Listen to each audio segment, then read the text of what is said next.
At 7:32 a.m. on February 10, 1942, Lieutenant Commander John Thatch watched 6 Japanese Zeros diving toward his 4 F4F Wildcats over Wake Island. He was 37 years old with 214 flight hours in the Wildcat and 0 kills against the Mitsubishi Zero. He knew the math. His pilots knew the math. The Japanese pilots knew it. In a one-on-one dogfight, the Zero was simply better. It climbed faster, it turned tighter, and it could outmaneuver any American fighter at any altitude. The numbers were simple and brutal. A Zero could get on a Wildcat's tail in 14 seconds. 14 seconds to line up guns. 14 seconds to kill you. As Thatch watched those 6 superior fighters drop from the sky, he knew his men had, at best, 90 seconds before they died. This wasn't a fight. It was an execution. This wasn't panic, it was physics. The F4F Wildcat was a tough, rugged, armored brawler built to take a punch, but the Mitsubishi A6M Zero was a lightweight, precision-engineered duelist. And in a 1942 dogfight, the duelist always won. The Zero climbed faster, it was more agile, and most critically, it turned tighter.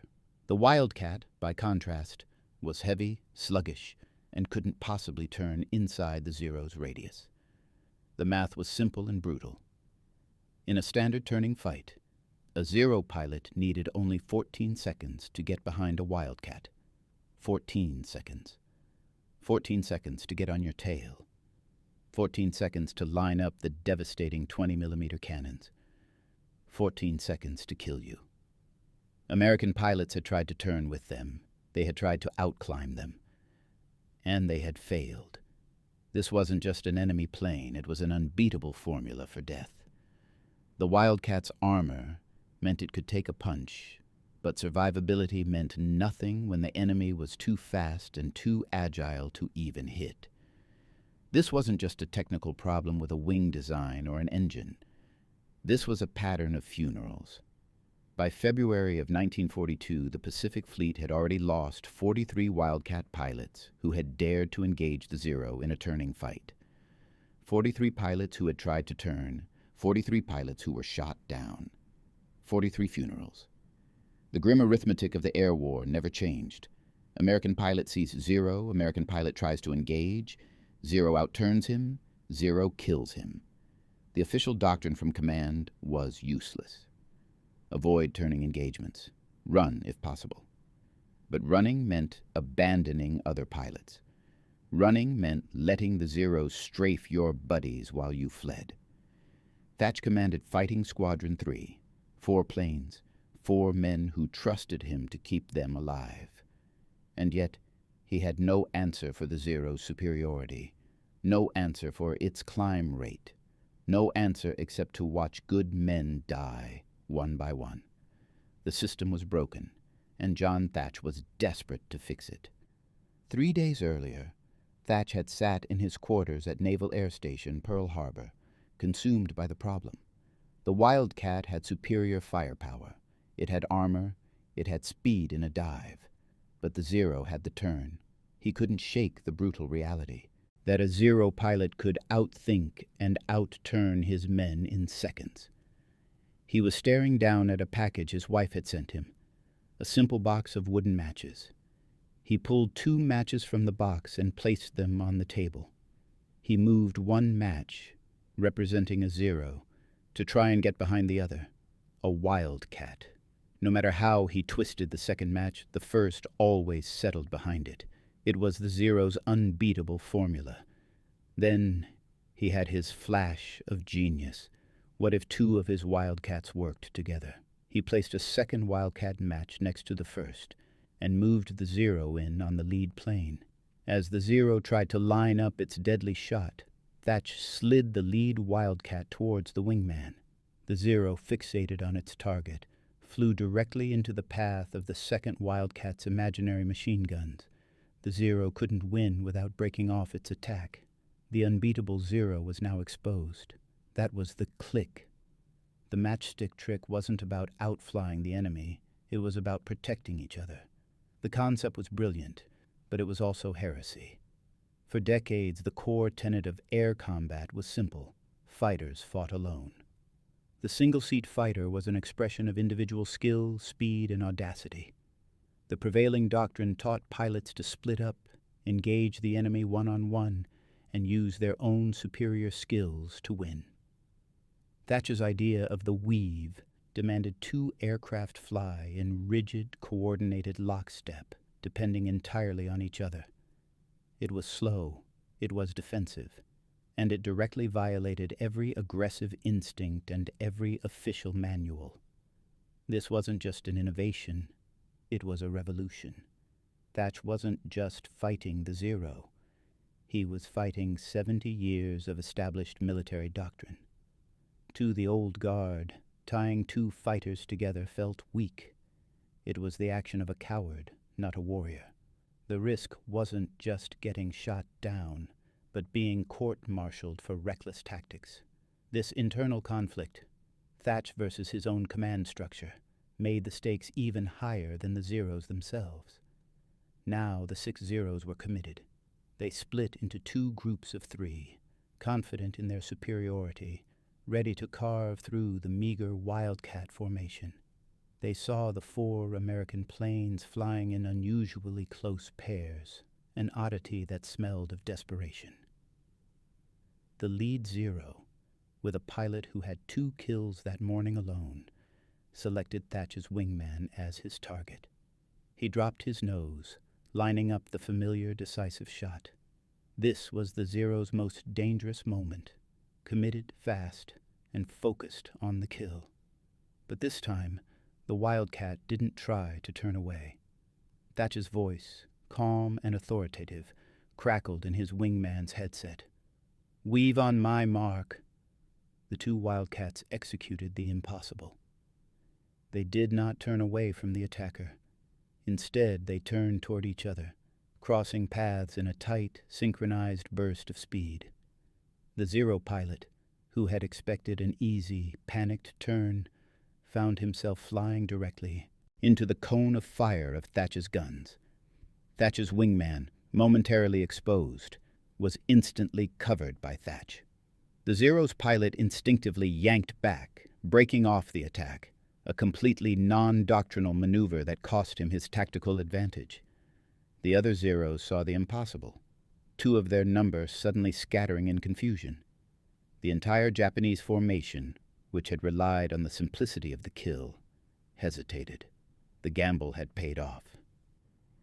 For the first time, in an honest air-to-air engagement, Zeros were running from Wildcats. The Matchstick trick was a success. The small victory over Wake Island was meant to be the breakthrough. Thatch immediately filed a detailed combat report, documenting the tactic, the execution, and the stunning result. He expected his superiors to recognize the irrefutable logic of mutual protection and instantly authorize the weave for the entire fleet. Instead, the tactical innovation hit a wall of institutional inertia. The official response from command was a crushing blow. Interesting tactic. Needs further testing. Not approved for widespread use. The old guard refused to abandon decades of solo fighter doctrine based on one unrepeated incident.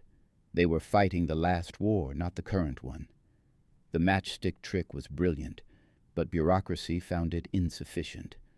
Thatch had the answer, but the rest of the fleet was still ordered to run. While the paperwork sat on a desk waiting for further testing, more pilots were dying. The tension was back, not from the Zeros this time, but from the realization that Thatch had to risk his career to save his men. He would train his squadron in secret, because the only thing worse than being shot down by a Zero was following orders that guaranteed it. Thatch couldn't wait for command. He trained his small squadron in the weave in secret, drilling the counterintuitive maneuver until the 2-plane section moved as a single coordinated fighter unit. He knew that if the tactic was going to save the fleet, it needed a test bigger than any Wake Island skirmish. That test came on June 4th, 1942, the Battle of Midway. Midway was the war's most pivotal clash, a massive, chaotic free-for-all that put Thatch's unapproved theory against the full fury of the Japanese air fleet. Thatch led his 8 Wildcats into the battle, 4 pairs of 2, executing his revolutionary weave. It was aerial pandemonium. Everywhere planes were exploding, diving and chasing. The Zero pilots, accustomed to hunting American planes one by one, were completely baffled by the 2 aircraft knots that defended each other. One Zero would commit to a tail chase, only to have its prey instantly swerve, delivering the aggressor into the sights of the weaving wingman. The Zero pilot would be forced to break off, a loss of initiative that was more valuable than a kill. Thatch's squadron, despite being outnumbered and outclassed on paper, fought like an impenetrable shield. When the battle was over, the results were staggering. Thatch's squadron suffered minimal losses, while claiming several Japanese fighters. The Matchstick trick, performed under the crucible of the war's biggest, most brutal engagement, was a success. It was the moment the idea proved its ability to survive the ultimate ordeal. The victories at Wake and Midway were undeniable, but the Japanese weren't stupid. Their pilots were skilled and their commanders were keenly aware that something had changed. They began analyzing the American combat reports, deducing the Wildcats' new, unnatural behavior. The Zero pilots realized the trick wasn't just to turn inside the Wildcat. It was to break the weave. Their response was swift and terrifying, a Japanese counter-tactic. They stopped attacking the Wildcat pairs one at a time. Instead, they began coordinated, multi-angle assaults, with Zeros attacking from above, below, and the sides simultaneously. The goal was to split the 2 Wildcats, forcing them to turn away from each other and immediately fall back into the death trap of a solo dogfight. The question wasn't if the Matchstick trick could work, but whether it could survive when the enemy knew exactly what it was and had developed a lethal response. The ingenuity of the weave was now being tested against the ingenuity of the enemy. A new, more difficult problem had just erupted in the Pacific sky. The ultimate test came when the Japanese implemented their counter-tactic. They would send in 3 Zeros from 3 different axes, attempting to overwhelm the 2 Wildcats and force them to break formation. It was a perfectly logical response designed to exploit the very rigidity of the weave. But Thatch's genius was in the doctrine, not just the maneuver. When the enemy Zeros descended in their deadly triangle, the Wildcat pairs held tight. As 1 Zero lined up on the lead plane, the wingman executed the classic turn-in, delivering a burst of fire. Crucially, the 2nd and 3rd Zeros, which were relying on the initial Zero to draw attention, suddenly found their own flight paths momentarily vulnerable to the other weaving pair. They could not simultaneously attack one pair without being exposed to the other. The weave held. The Zeros could not commit to the kill because doing so meant flying directly into a deadly crossfire. The counter-tactic failed because the Matchstick trick was fundamentally a doctrine of mutual defense, a simple, unbreaking rule: thou shalt not leave your wingman. The Zero was defeated not by speed or maneuverability, but by geometric impossibility. It was a checkmate. The definitive proof that shattered the wall of command came not from a single victory, but from a side-by-side comparison that provided irrefutable statistical proof. The ultimate A-B test occurred over Guadalcanal, where 2 different groups of Wildcats were involved in the same engagement against Zero formations. 12 Wildcats took off. 8 of the pilots had not been trained in the secret Matchstick weave and followed the old solo doctrine. The remaining 4, who had been trained by Thatch's disciples, flew in 2 coordinated weave pairs. When the dust settled, the results were laid bare. The 8 pilots flying alone tried to outturn the Zeros, and 6 of them were quickly shot down. 6 funerals because they followed the old rules. The 4 pilots flying the Weave not only survived the engagement without a single loss, but collectively claimed 7 enemy fighters. This was the smoking gun the Navy brass could not ignore. The difference between the two groups was not pilot skill, plane type, or geography. It was doctrine. The Weave delivered a massive statistical advantage, flipping the kill ratio upside down. It was the moment the old guard finally admitted defeat, transforming the insane matchstick trick from a dangerous secret tactic into the official life-saving doctrine of the U.S. Navy. The success of the Guadalcanal test was the turning point. Command finally relented, and the Thach Weave was officially adopted as the primary defensive maneuver for all American fighter squadrons in the Pacific. The grim line on the Air Wars ledger began to cross. Before the Weave, the kill ratio against the Zero hovered dangerously close to 1-1, meaning every American pilot was essentially trading their life for a Japanese pilot. After the widespread adoption of Thatch's matchstick trick, the ratio began a relentless climb, often reaching 4-1 or even higher. The Zero, once the master of the sky, was now being checkmated by a simple 2-aircraft defense. But the ultimate legacy is measured not in ratios, but in people. The official estimate credits the Thach Weave with saving the lives of over 2,000 American pilots during World War II alone. The 43 funerals were answered with 2,000 lives saved. This was the true vast payoff of one desperate moment of ingenuity. The doctrine didn't die in 1945. The principle of the combat pair, based on mutual defense and synchronized movement, became the bedrock of U.S. air combat. It evolved into the fundamental tactics used by F-86 Sabre pilots against the Soviet MiGs in Korea and F-4 Phantom crews in Vietnam. The principle remains the same today. 2 planes protecting each other, a direct bloodline stretching from a pack of wooden matches on a table in Pearl Harbor to the most advanced fighters of the modern era. John Thatch's journey did not end over Guadalcanal. He continued to serve with distinction, his career ascending through the ranks, his matchstick trick becoming the permanent foundation for all naval air combat tactics. He would retire decades later as a full admiral, a testament to how ingenuity, not just bravery, wins wars. But the admiral always kept the victory humble. When asked about his revolutionary idea, he would simply state, "It wasn't genius. It was desperation. I just wanted my boys to come home." That desire, the profound responsibility of command, is the real soul of the Weave.